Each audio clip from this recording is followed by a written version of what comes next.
Hello and welcome. My name is Tom. This is the Enthusiasm Project, Season 12, Episode 10, the season finale. We finally hit the finale.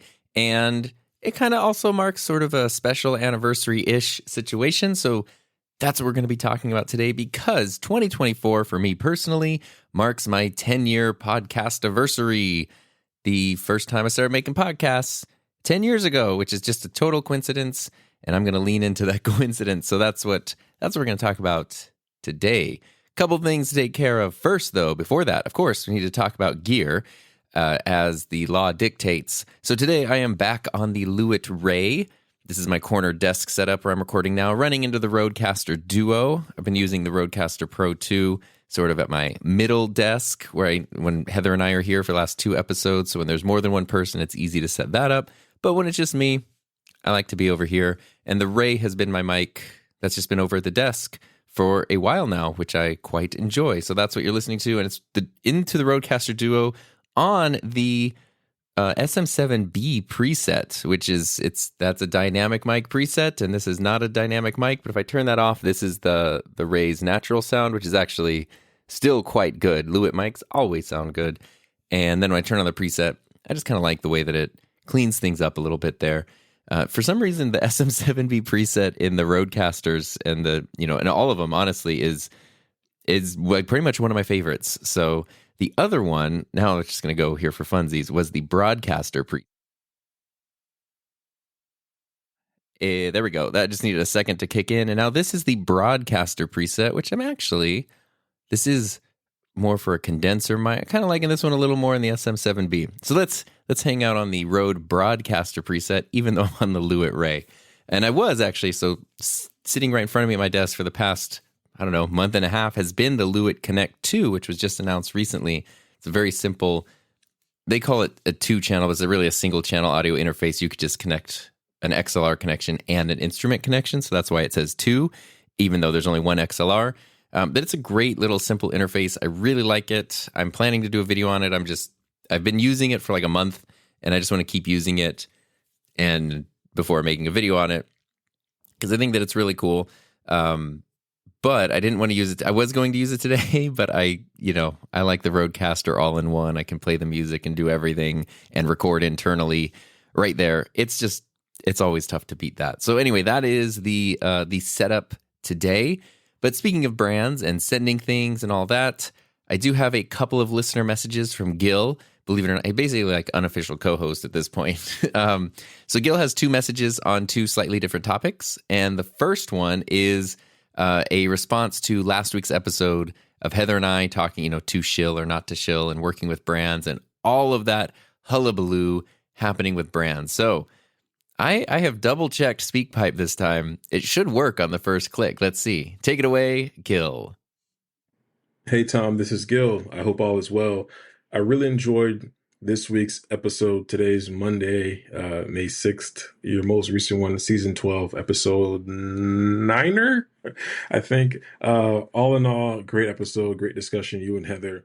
What I wanted to say was what I really resonated with was what you said at the end of the episode in regards to how brands will reach out to a creator and ask them or tell them, gee, Gil, I love your videos. Your videos are fantastic. The way you create content is phenomenal.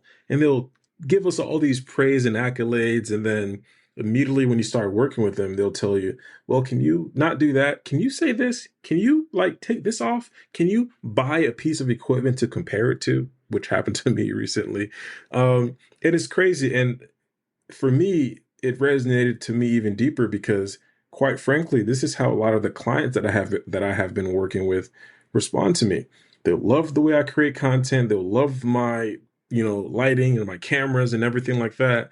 But then when they end up hiring me, they want me to do everything that is not me. They want me to create things that I do not like or resonate with at all. And I just thought it was pretty funny that even brands and clients do that. They like you, but they don't like you. They like what you can do for them because you're dope. Thanks, Gil. I appreciate the message. I also really appreciate your brand voice, your brand impression voice. It's fantastic. This is a good point. This is something I brought up at the end of last week's episode talking about working with brands, which is that sometimes a brand will approach a creator and say, hey, we love what you do.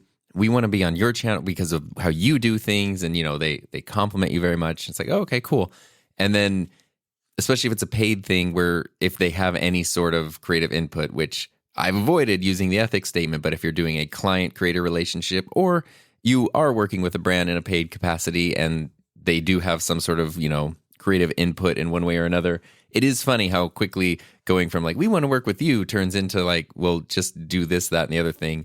And part of that, I think, is just obliviousness on part of the brand, unfortunately. But the other part I do think is it is that they don't really care about you and what you're doing and what you're building. They care about your audience in terms of they want to be in front of your audience, and you're a means to that end. So that's kind of what happens there. It's such a weird thing. And like Gil even mentioned some brands going like, hey, we love what you do. We want to support you. Can you just buy this other expensive gear to compare it to our piece of gear? No. Now, not only are you not paying me, but now I'm paying to make a video for you. No.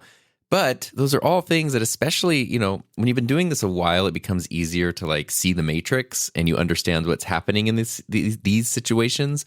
But when you're a newer creator, and especially if you're just starting to grow, or to the point that you're starting to get brand emails, especially if they happen to be from brands that you know and recognize, that's really when it becomes a really tough thing to navigate, and you're not quite sure how other people are handling it. It's almost like this is a reason why there should be some sort of group or something where creators in these situations, these, small business sized creators can get together and collaborate.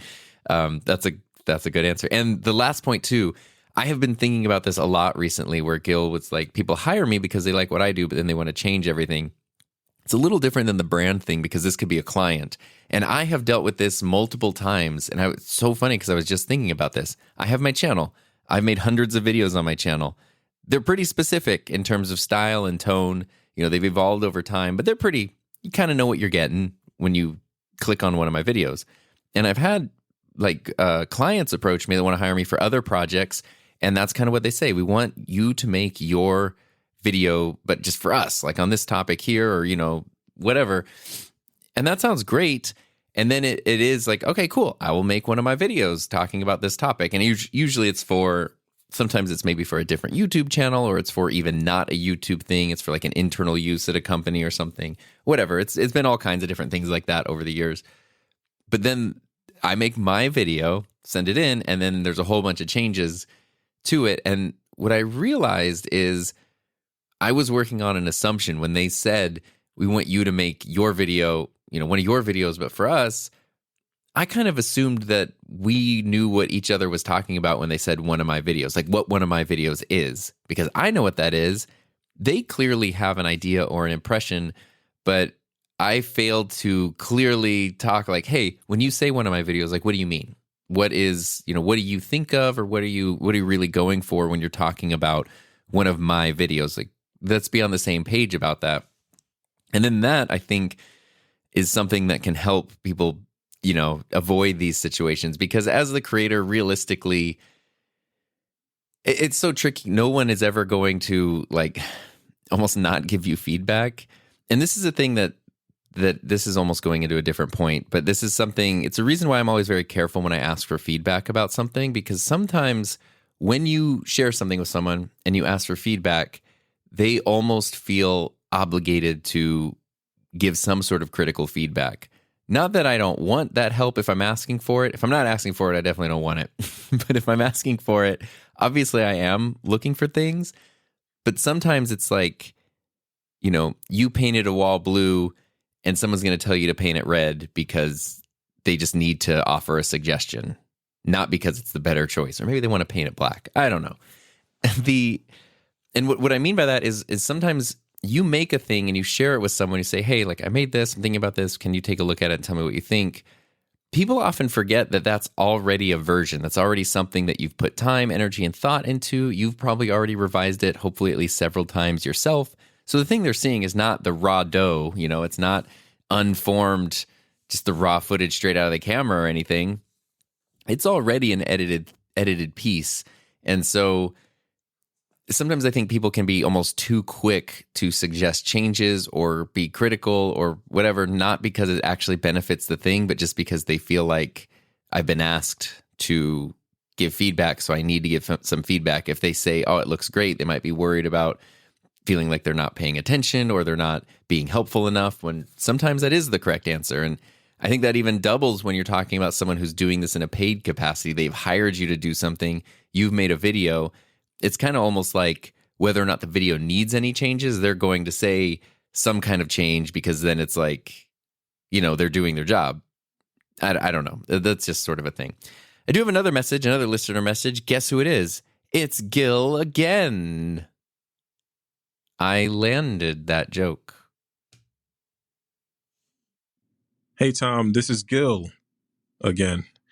So I just wanted to share a quick story about working with two different brands. One brand, I genuinely and authentically created a video about their product that was just about to come out, the Elgato prompter. And Elgato reached out to me, or one of the representatives did, and sent me an Elgato prompter. It was dope. Then I continued to use it. I have never made a review for the Elgato prompter, just as a fact.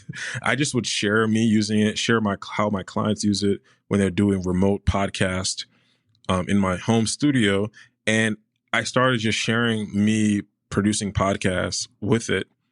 And then Elgato reached out and said, hey, we would like to send you more stuff to just try out. Send me a mic, send me a mic arm. They actually sent me the Elgato low profile arms that I own now. And it was just all genuine. It was all just pure honesty. I was under no obligation to make a video. Still haven't really made a video on the prompter, by the way.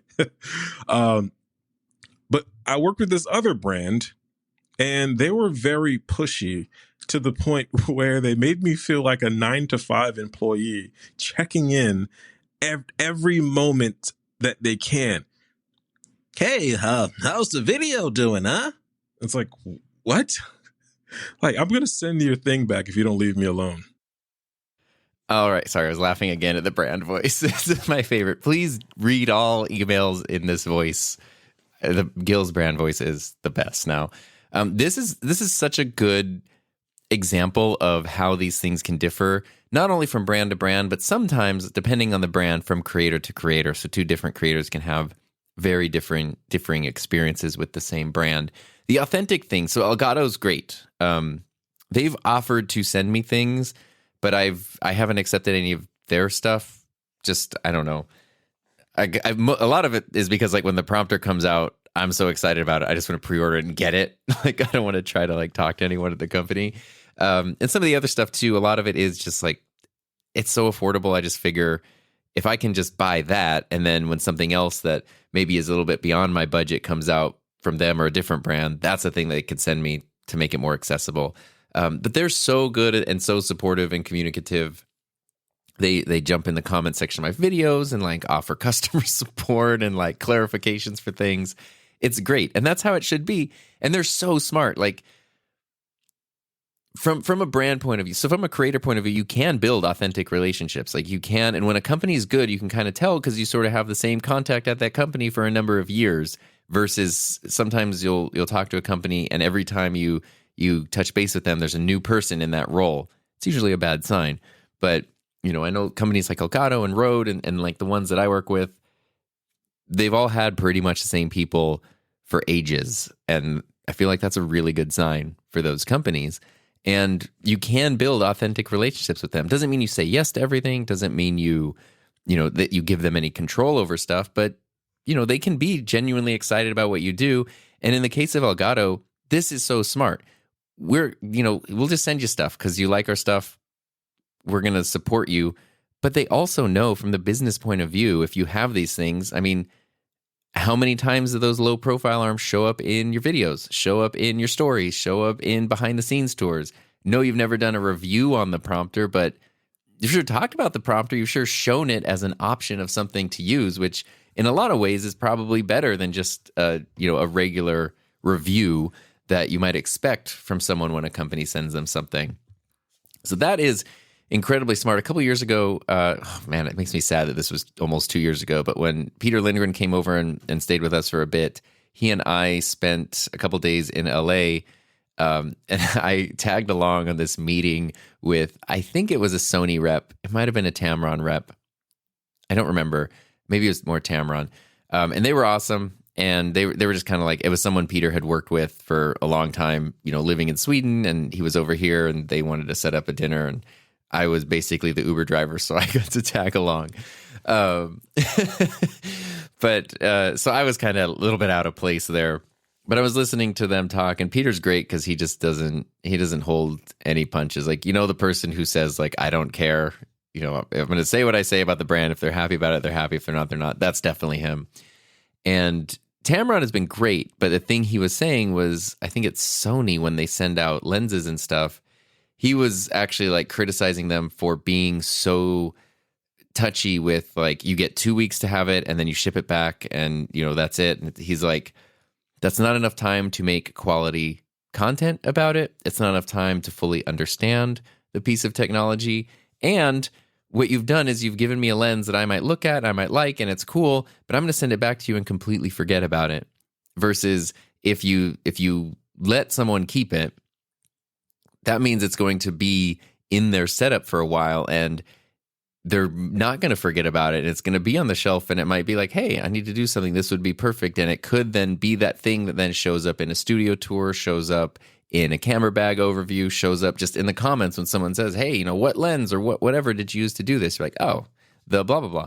And I know that's like, that doesn't go in the face of, everything we talked about last week and the ethics statement and everything, but it's just sort of those, like, it's just kind of those things that can happen smartly. Like Polar Pro is a good example for me. They have sent me filters for years. Since my channel was really small, I've no idea why. They just reached out, liked my channel, and it was when they were starting to do some higher end ND filters. They sent me those, and they sent the Peter McKinnon one. They sent, like, I think pretty much every time a new version of those comes out, they send them because they know that I like them. I did make a video about them like 6 years ago. Otherwise, I never have. I really like the filters. I feel that there's something I can talk about now. There's something I have spent my own money on in the past. And there's something that, when people ask, hey, what ND do you use? I tell them those ones because those are the ones that I use. But it's like, for me, I've been able to not only, save money on gear, which is nice, but I've been able to build up my knowledge on gear. Because prior to that, it was like, I'm just going to buy the cheap Amazon variable ND filter. It has the crazy, X pattern, and it's not great image quality, but what is the difference? Why would I spend a couple $100 versus $60 on a filter? Well, now I know, and now I feel like I can speak to that a little more genuinely and authentically and knowledgeably because of that. So there is a way to do that. And then there's the pushy brand thing. Excuse me there. I had this recently with OBSBot. I thought it was OBSBot, but I think it's OBSBot. I'm just going to say who it was because they are kind of notoriously pushy. They had reached out, and I was actually curious about their cameras because it's like a lot of PTZ webcams and live streaming things. They've been around a long time, and it's kind of, it's one of those cases where it's like the products seem good, but the company's just a little pushy. And I was kind of like, but I'm not really like a webcam guy. If I was still teaching online, I would maybe be a little more into that. Always kind of curious about that sort of technology, but not really enough to kind of deal with the pushiness. And so I said, no, thank you. And then I think they had tried to reach out again, and I just was like, look, I said no, so I'm just not answering these emails. Well, they went so far as to then start DMing other people whose videos I commented on YouTube. Like, they would see someone else that maybe they work with. I comment on their video. They know that we must know each other, and then they start emailing that person to get in touch with me to, like, come on now. I appreciate, like, there's a way to do it, and that ain't it. And it's like, then I'm apologizing to people. Like, I'm so sorry you're you're dealing with this. So there's ways to do it, and there's ways not to do it. And some of that I feel like, I don't know. I'm confused on how to feel about that, but it's different than a company like how Elgato would handle it, for example. All right, let's move in now. We're 20 minutes deep into this episode. We should probably talk about the topic that the episode's about, which is 10 things I've learned from 10 years, not 10 things, sorry, things I've learned from 10 years of podcasting. I don't have a specific number of things. I've just got a list right here. And it just was a kind of a thing I was thinking about. I've listened to podcasts for many, many years.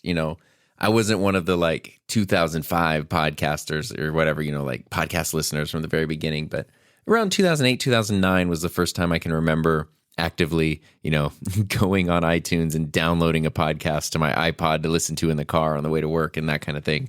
And then I started producing podcasts in 2014, which just happens to be 10 years ago. And so I have this show, The Enthusiasm Project, which I started in January of 2019. So just over 5 years ago. This is 170 some odd episodes strong at this point. I also have the Couples Table with Heather, which we started in 2020 after we got married. So that's coming up on just about 4 years, and we're 140-ish episodes into that one. I had my podcast with Peter Lindgren, appropriately called A Podcast with Peter and Tom. We did that in like 2021-ish for about 25 episodes. Something I would really love to do again and bring back, especially now that Peter has his studio finished and built out. And then I have the Ska Podcast, which ended up being more of a mini series of, like 7 episodes. So those are like the personal ones where I've been a host or a co-host on a podcast. I've been fortunate enough over the years to be invited on many. I don't even know, honestly, how many. I should have kept track, but I really don't know. So I've been on other people's shows a lot, which is kind of cool to be in the guest seat. And, especially when it's remote, it's cool to do it in person because you can see how other people do stuff, in person. But it's cool to do it remote as well because then you can kind of get a feel for, what it's like to be an eCam guest or a Riverside guest or whatever. You'd be on the other side of that. And that, I feel like that's a good thing in terms of just building up your knowledge. Then when you invite someone on your show, you can kind of tell them what to expect and know what it's going to be like for them. But prior to that, from 2014 to, well, I guess till COVID, really, I produced podcasts for school districts. And that's where it really started. Even taking it back maybe a little bit further, I started teaching digital media in 2012 was when I moved from English to digital media. And the digital media programs that I taught, our students competed in these national competition organizations. One of them was called Skills USA. It's been around forever. Maybe you've heard about it. It's basically vocational competition, but it's like every career field. And they primarily focus more on like traditional trades. So things like electrical installation, HVAC repair, automotive engineering, welding. But they've been branching out into more of the I shouldn't say non-traditional, but more of like the media and modern things over the years. So they do have an audio radio production competition that I had a couple teams of students participate in every year. And my students tended to do pretty well. They would usually do well at our local regional competition. I had students win the state competition for California several times, compete at the national level, but we never won nationals.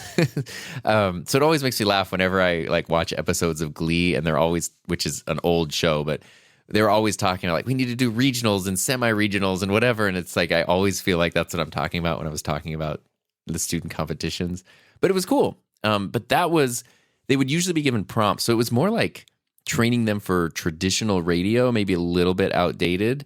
It was cool because sometimes they'd get to go to radio stations and shadow people or intern a little bit.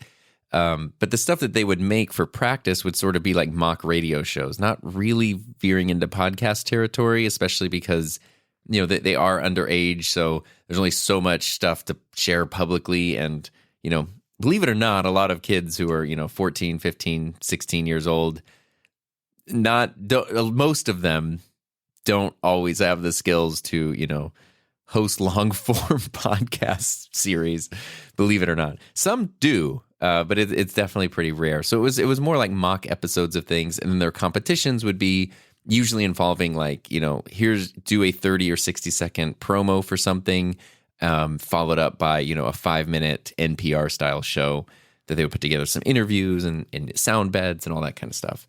So that was kind of where it started. Obviously, like I was listening to podcasts. I'd wanted to create podcasts, never really kind of knew what the heck to make a podcast about. And the school district I was working for at the time was the communications director had a weekly radio show. So I think one of the local stations donated time. She would go on I think it was like every Tuesday night or something, and have an hour-long show to like interview people. And it's kind of like district propaganda time a little bit. But it was also interesting because it's like, it'd have like a cafeteria director from a school talking about school lunches, which is like, we've all been to school and all kind of like think we know, what cafeteria and lunch ladies are like and everything. But when you hear about, like, how do you feed 2,000 people multiple times a day, 5 days a week? How do you, like, it's kind of interesting. It's a little more fascinating than you might expect. So it's kind of cool. But believe it or not, the local radio station shut down, and she was going to have to give up her show. We were kind of, she did a lot of work with our program to like promote stuff that we were doing throughout local media and everything. And the thing I kept saying all the time was like, we have so much gear, but we just don't have the content. Like we have the equipment, we have the experience, we don't have the content, which is so funny because it's pre-YouTube. So it's like pre-YouTube, pre my own podcast. It's just a funny thing that I remember hearing myself saying. But it was kind of true. It's like, we have all this stuff. We want to do stuff. We don't really know. I don't want to just make like an episode of something. This was before I thought I could ever make anything. And, working with students, like, what can they do? And she's like, oh, well, I've got like years of content. I just need stuff to be produced. And so things kind of linked up there, and I was able to have my students produce her podcast, which I believe is still running. So I haven't been at that specific school for a long time. And then doing that did actually help me kick off some student produced some student hosted and produced podcasts. And then as other schools kind of picked up on this, sort of helping other schools get set up as well in different districts. So that was sort of a thing. That was the first podcast though that like I really hands-on like had to piece together the equipment. I built a Squarespace website, had to do the RSS feed manually because I don't know what other options there were 10 years ago. I'm sure there were simpler ones, but that was kind of the way I did it, which is why I never want to do that again. And I love things like Buzzsprout and, Anchor or Spotify, whatever it's called now, because it's just so much better. So that's kind of like, that's sort of where I started producing podcasts, was for school districts. And that was such a cool learning experience. And especially it was kind of cool because 2014 podcasting was not as saturated as it is now, especially like the educational podcast market. And so I could actually see our little show like bouncing around the top 100 charts on, I think it was still iTunes at the time. I don't think it was called like Apple Podcasts or anything. But that was kind of cool. And I always felt really good, like, because the communications director who hosted it would come in and be like, hey, I saw that we're like, we're at number 36 this week or something, which is like kind of awesome.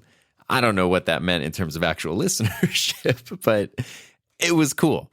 And it showed me that something's working. And I guess if they're still doing it, it was working. And students got to actually work on a thing. She would come in usually 1 or 2 days a week after school and bring in guests, and students would record it.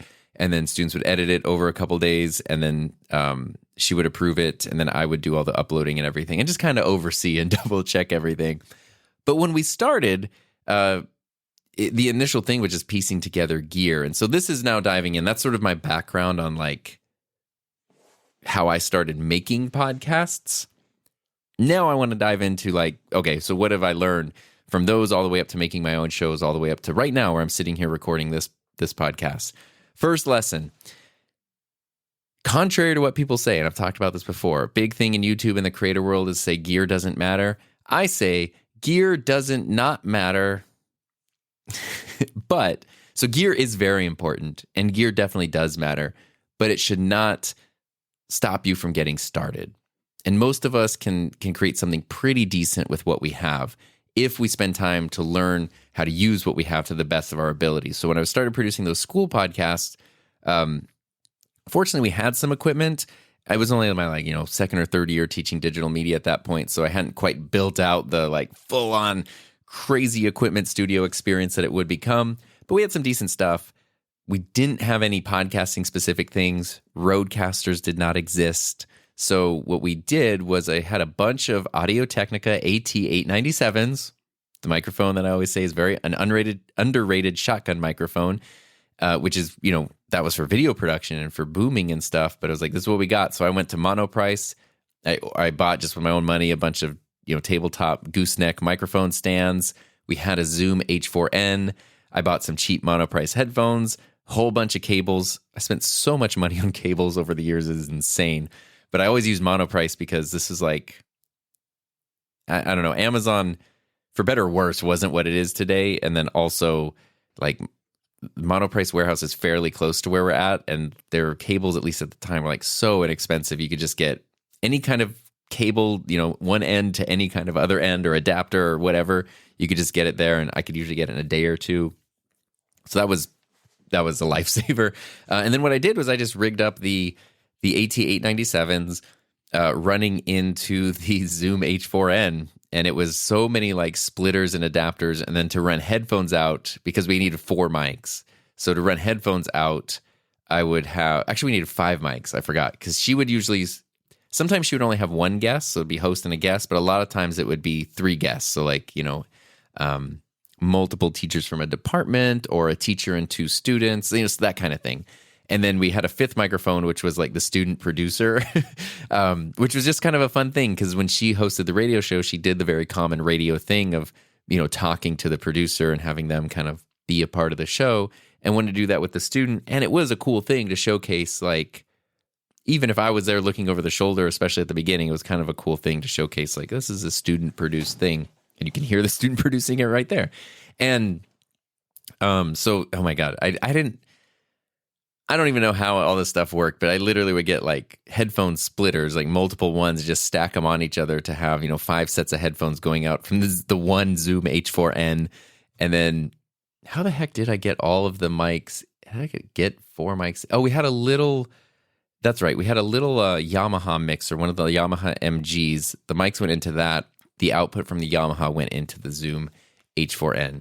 And no, I lied. I'm totally lying right now. We did not have the Yamaha at that time. We started with the head from a PA system, a $100 PA system I bought from Guitar Center that had 4 inputs. And so the mics would go in there. The output from that would go into the H4n, and that's what we record. So it was literally just what do we have in this room? Which already, we had 4 mics and a PA head and a recorder. So that's maybe more than a lot of people start with. But none of it was dedicated for podcasting. It was all equipment kind of being used inappropriately to make the show work. And it sounded great. It really worked quite well. And we did that for about a year. And then we got a grant from the school district because they liked it. So they gave us a grant to buy more equipment. And that, I've talked about this before, but that's where then I was like, okay, we're going to get, 4 SM7Bs and Rode PSA 1s and nicer headphones and all that kind of stuff and better cables.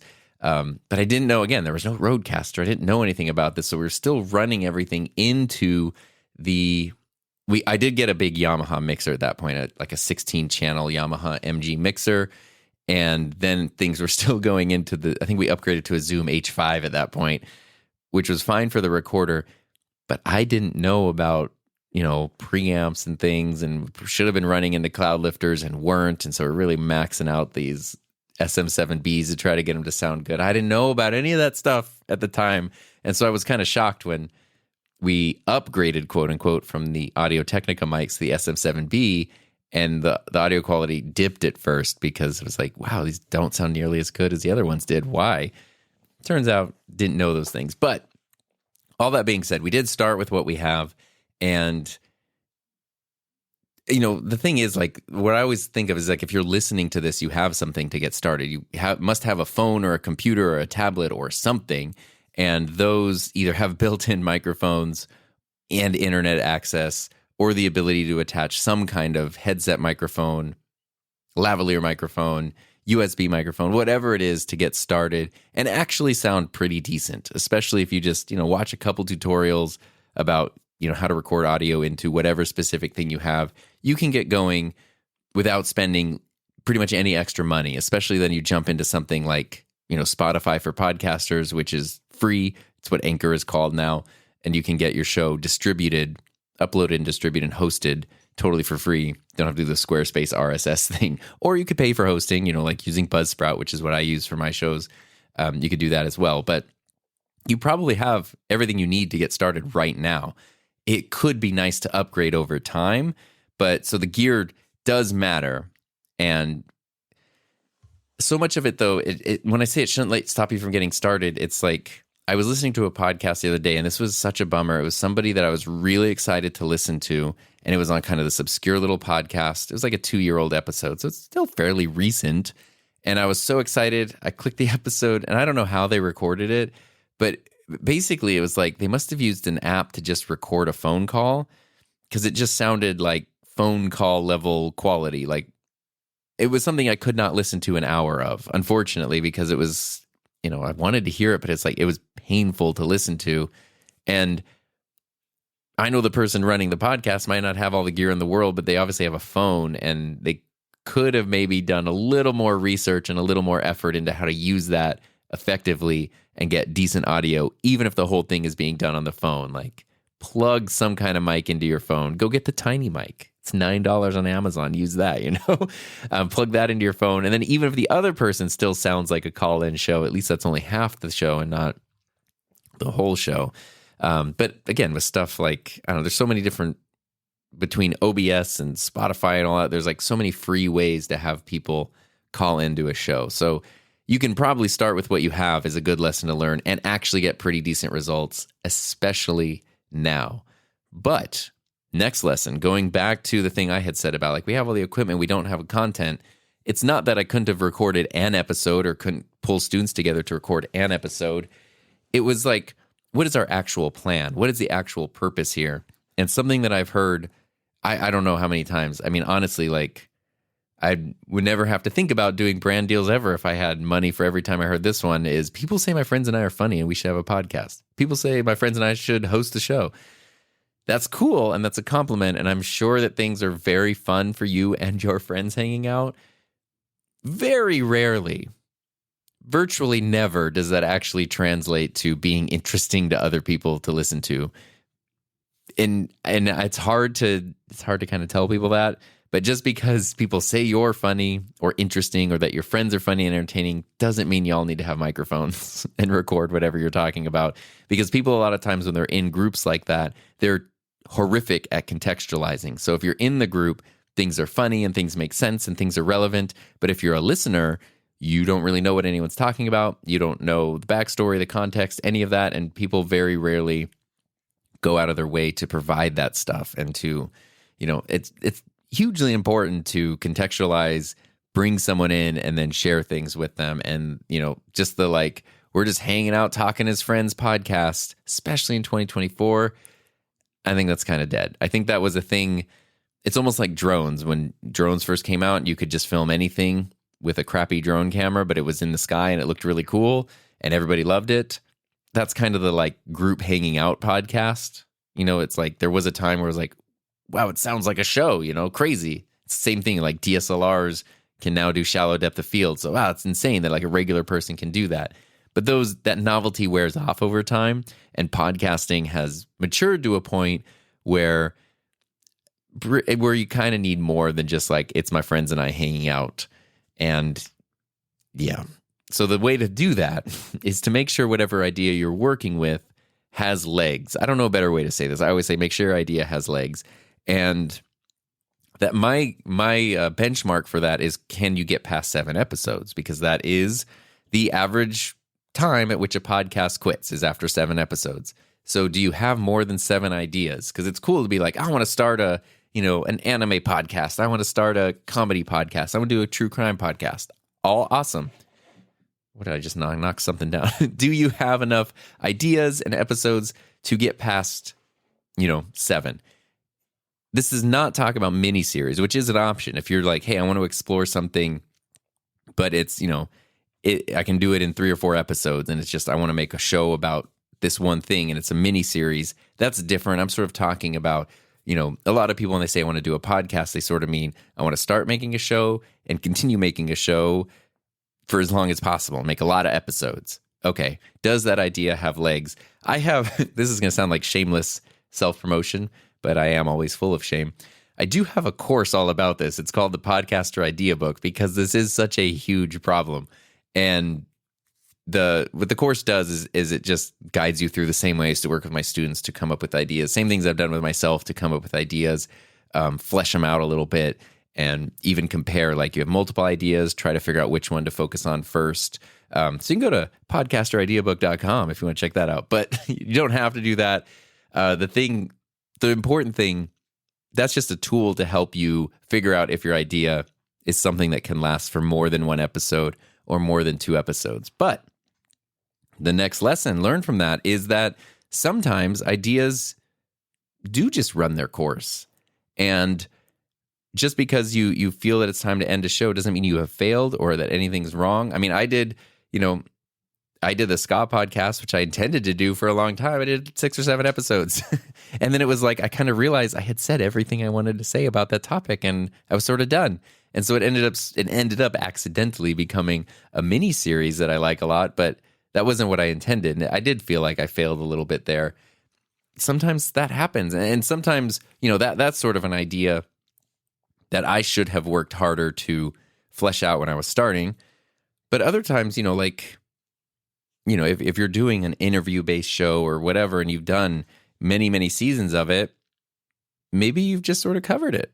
And maybe the time has come. If you're not enjoying it anymore, if you don't feel like the listeners are into it, or you just don't have much more to say on the topic, that's completely fine. Sometimes ideas run their course. It doesn't mean you can't come back to them. It doesn't mean you can't do something else. In my Podcaster Idea Book course, one thing I talk about is choosing between ideas. Sometimes it's hard to find any idea, but sometimes you end up with 3 or 4, and you don't know which one to focus on. And the thing that I try to remind everyone in the course is that just because you're not focusing on something now doesn't mean the idea is gone forever. So if you're choosing between a couple ideas and you pick one over the other, you can do that one. And if that ends up running its course at some point, you can always come back to that other idea that you had. So, you're not always permanently shutting the door on things, but sometimes things just run their course. The podcast Peter and I did, I think we did close to 30 episodes of that, which, considering we live on opposite sides of the planet, it was quite an accomplishment. And eventually we didn't officially stop doing it. It just became very difficult to fit it into our schedules, because essentially it has to be early in the morning for one of us and later in the day for the other, kind of no matter how we flip it. And so scheduling that is tough, and it just kind of became tough. But that's something that we would both love to continue to do. And now I'm hoping, hopefully that Peter has his own home studio. It might be something that's a little more possible. He doesn't have to drive 40 minutes to get to a place where he can record. And if we're recording an episode, I'm not feel like I'm stealing him from his family or something at the end of the day, So, stuff comes and goes, things ebb and flow. That's all very natural. Don't live and die by that. I should have mentioned before going into this, I'm not talking about monetization at all. It has been 10 years of podcasting. I know diddly squat about monetizing podcasts. I know you can put ads on podcasts. I don't really know how that works. I have done one sponsored season of a podcast, and I know how I set that up, which was I get money, and then every episode includes a quick ad read at the beginning and the end. That was kind of the deal there. And that was season 8 was a sponsored season. I just wanted to try it out, see if I could do it. I did it. I decided I didn't want to do any more sponsored stuff on the podcast. You could do ad reads, obviously. I don't know this stuff. It's not a thing I incorporate into my podcasting. I'm horrific at marketing podcasts, horrific at monetizing podcasts. I do podcasts because I like it, and it's a fun, it is like a hobby to me in addition to the other stuff that I do. So I meant to make that disclaimer earlier. We ain't talking about monetization today. But what we are talking about, the next lesson I've learned, say you start out with your phone. Say you jump into, I want to do this for free. I'm going to sign up for Spotify for podcasters. And then for one reason or another, you decide you want to switch hosts. Maybe you get really into your show and you jump into a paid service and then your financial situation changes. You can't afford that hosting anymore, but you don't want to stop doing your show. So now you need to move to something like Spotify where it's free. Switching hosts. This is where it is so different than the world of YouTube.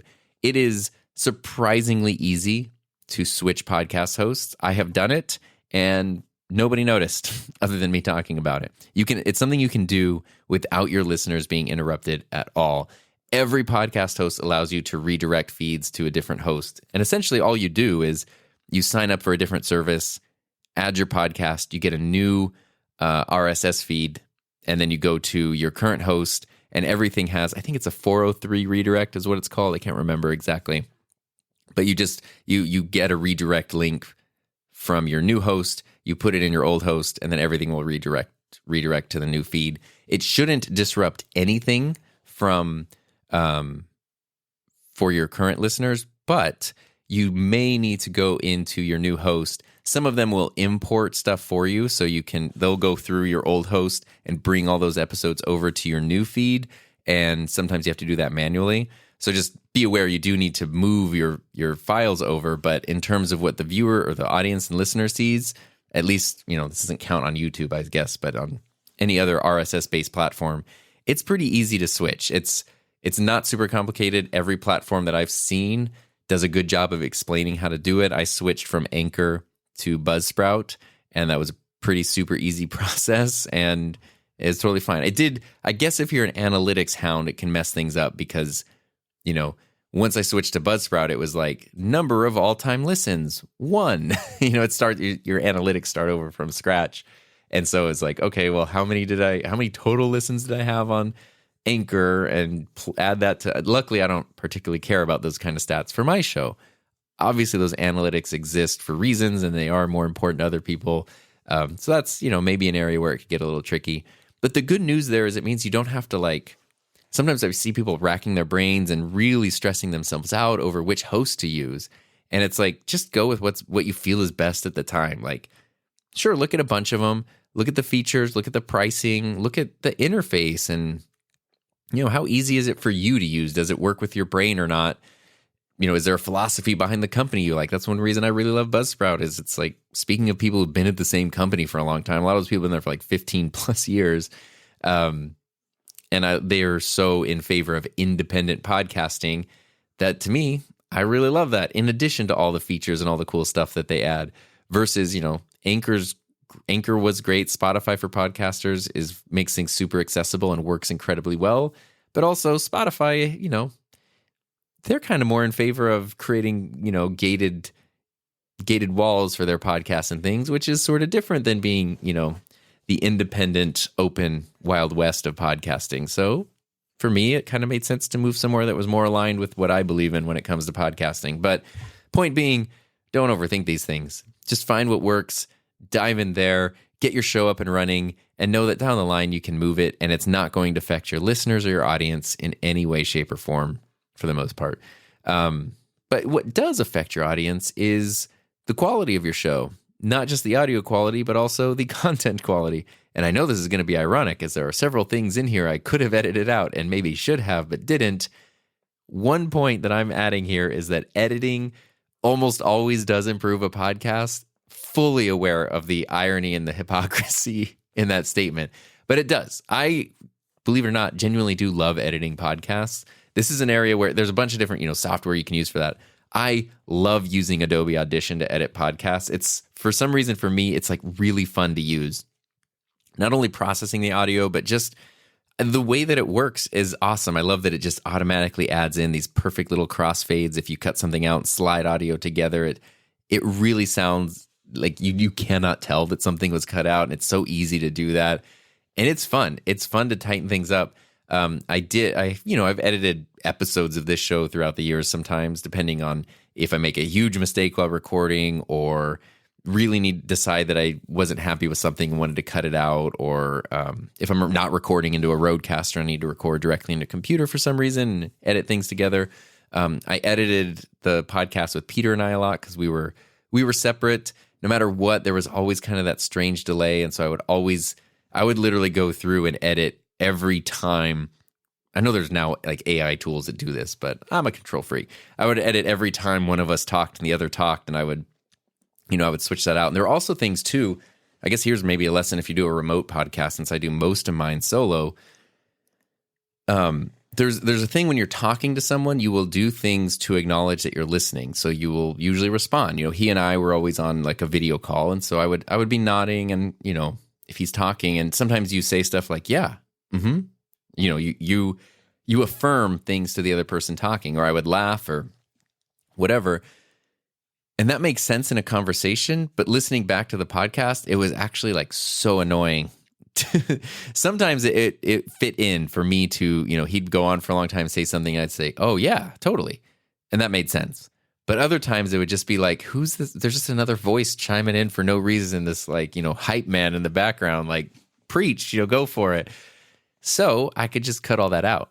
And then the listener could just hear Peter talking without me, and that makes a difference. And if there's any kind of background noise or anything, you can not only eliminate that in the audio, but you can, instead of me just having my white noise over Peter talking, I can just get rid of that. So I love to tighten up the transitions to try to make it sound as much as possible like we were in the same room together. And that was always really fun. Very time consuming. And something I've learned when I edit podcasts is sometimes I go like, oh, I just need to cut out that one part or just change this thing. Well, once I start doing that, then I can also change this. Then I could also do that. And suddenly now I've put, 1,200 cuts into this one episode that I was trying to just take out one little part of. It's very hard for me. I'm very much an all or nothing editor when it comes to that. And that's not even talking about producing something like an NPR style podcast where you're adding in lots of music and sound beds and different interviews and things. Obviously, something like that, a show like that, needs to be more highly edited than a show like this, which is much more conversational. And that's, and so editing always does help. Almost always, I should say. Sometimes the more conversational feel works. Like it is a very different vibe to hear the mistakes, to let things breathe, to have somebody sort of process their thoughts in real time. It is a different feel, and that's more appropriate for some shows and some topics than others. I have designed this show specifically around that because as much as I like editing podcasts, if I had to put that much editing time into every episode, I wouldn't be able to do it. And so in order to make the show sustainable for me, I have to, that's why I love the Roadcasters. I can have a fully edited process show as soon as I'm done and I press, stop the record button over there. That is phenomenal. And so the thing I have in my notes says editing almost always improves things, but having a sustainable workflow is key. And that's really important. It's if you do not have 8 extra hours a week to spend editing your podcast, don't put yourself in a position where you need to spend 8 hours a week editing your podcast. Do what you can, change the show, the content as much as you can. Also, you will build skills over time.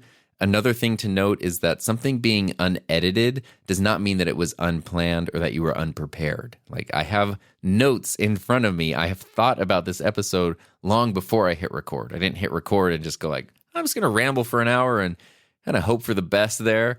Like, no, I have planned this out. I've thought about it for a couple of days before I actually sat down to record the episode, even though I'm not loading this into Audition and editing it and cutting it out. So unedited does not equal unplanned.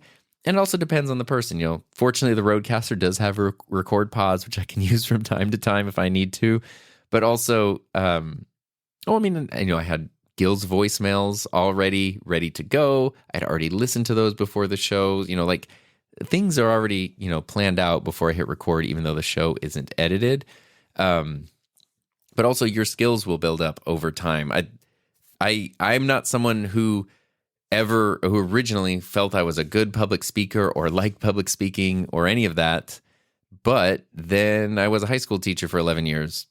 And then I started a YouTube channel. And then I started podcasting. And so all of those things plus others sort of like helped me build up a skill set where I feel like I am now more capable of speaking off the cuff, clearly, relatively concisely for a longer period of time than the average person is. So it's a skill. And if I can do it, I promise you anyone can do it.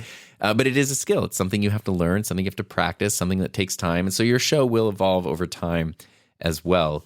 And so that brings me to the last lesson I have here, which is, at least for me, in my opinion, I think one of the most important things, if not the most important thing to remember, is that fun is first. So no matter what you're doing with all this, if you're not having fun, what's the point? Even if you're working on a more serious topic. So I know this show is more conversational. It's about, creativity and the creator world. That's fun, interesting stuff.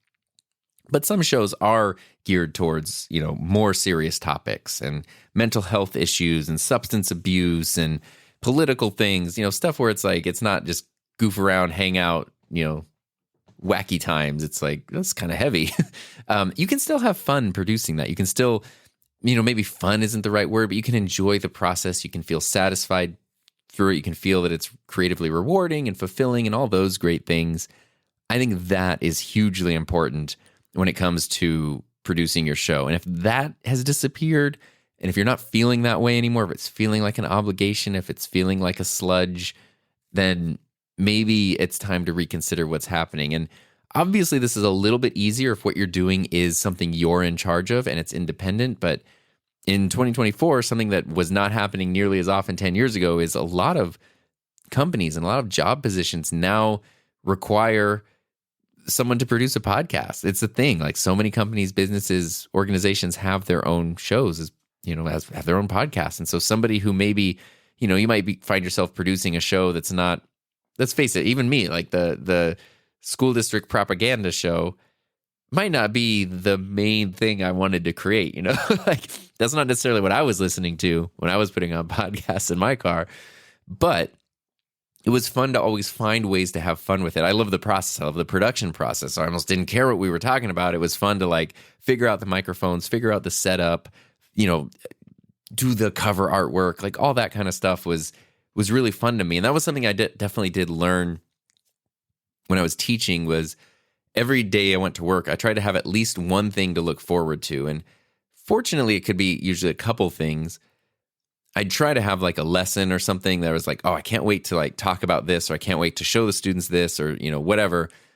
But I would also try to have something that's sort of like not related to that, something that's like on my lunch break or my prep period or after school, before school, like whatever it might be, like even just trying, like, I think, if we connected this piece of gear to that piece of gear, then that means we'd be able to do this kind of effect on our daily broadcast. Or, like I really want to figure out like how to use, this feature on this one camera, like something that I was excited to do. And that even on days when it's like, oh my God, students are being a nightmare, there's a million terrible meetings, I'm exhausted, at least it gave me something to look forward to. And I think if you find yourself in one of those situations where you're producing a show that, you wouldn't necessarily be listening to, it's something that you're required to do, not necessarily something you're excited to do, you could probably find things to be excited about, depending on your interests and whatever. Maybe it is trying to level up the production quality every time,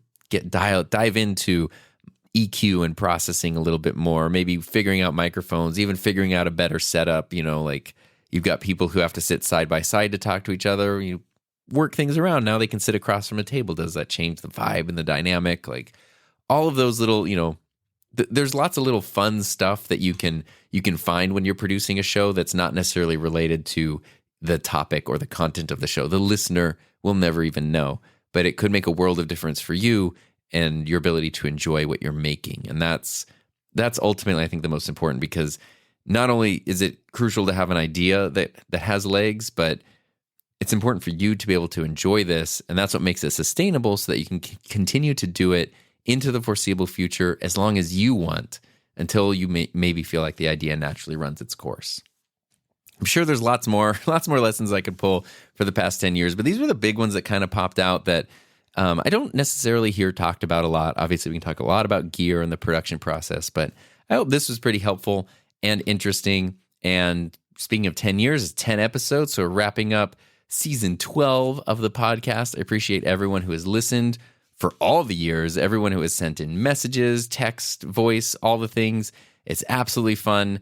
I can't tell you how much I appreciate you taking your time to listen to this show and to help me get better at making the show over all the years. So I appreciate you. I hope you have a safe, happy, healthy, fun rest of your day or your week or your weekend, wherever you are. and I'll see you next time.